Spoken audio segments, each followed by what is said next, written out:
We're going to take another peek at the final project. You can see that these three article tags are all lined up next to each other. And as I resize the window, they stay that way and automatically get bigger or smaller. How did this happen?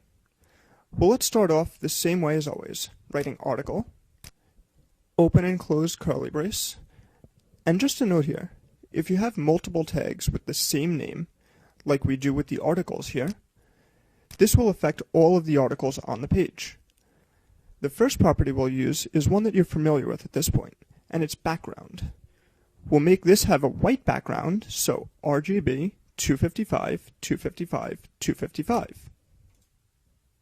Next, just like before, in order to have elements which would normally be on separate lines display inline, we'll need to use the float property. So float left. But we have one problem here. Let's take a look in the browser for a second. We can see that in the section, it's taking up a width of 1100 pixels, which is the size of its containing element, the body. If I refresh the page, the width of these elements are being determined by the amount of content inside of them. The first option you might think of is, okay, so we need to set the width to be 1/3 of 1100 pixels to make them all sit right. The problem with that is that if someone had a smaller window, then the body wouldn't be 1100 pixels. It will be the 95% that we set up as the maximum width. This means that we need to declare the articles to also be as a percentage. So 1/3 of 100% of the containing element would be 33.3%. So let's put that.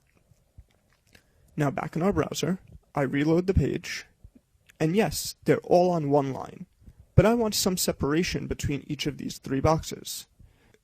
So let's look at the picture from before. We can see that outside of the box is the margin, and that it has a margin on all four sides. Since I want to add a margin to all four of the sides, back in Notepad, I'm going to put margin, colon, and let's think about this for a minute. If the size of the margin is put in pixels, then when a person resizes their window, it won't fit anymore into the single line. So therefore, since we're working with percentages, we need to make the margin a percentage, and let's make it 1%. But now we still have a problem, because before, if all three articles were combined to be 100%, and I now add a 1% margin to all three articles, let's look, a 1% on the left and the right of all three, that's now 106%.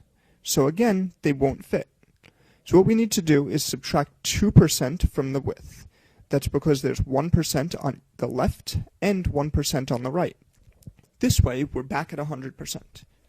Let's save and reload in the browser.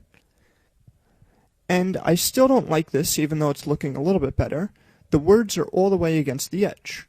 So back in Notepad, let's add a padding.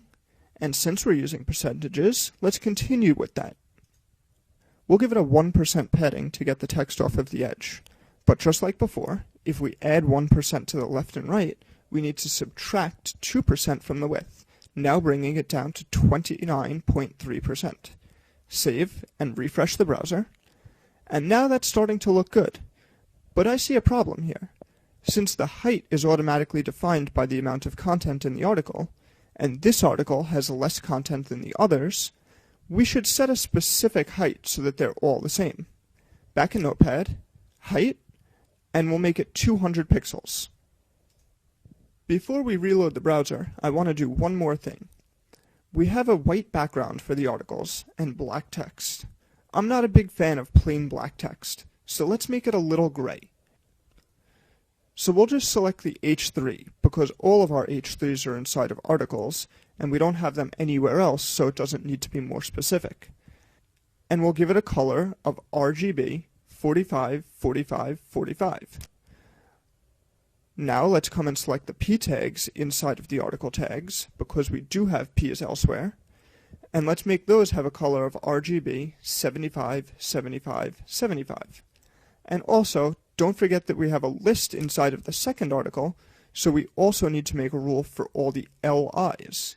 And we'll give them the same color as the P's as 75, 75, 75. Now let's refresh the browser, And now this is really coming together. Let's just finish up the footer in the next section.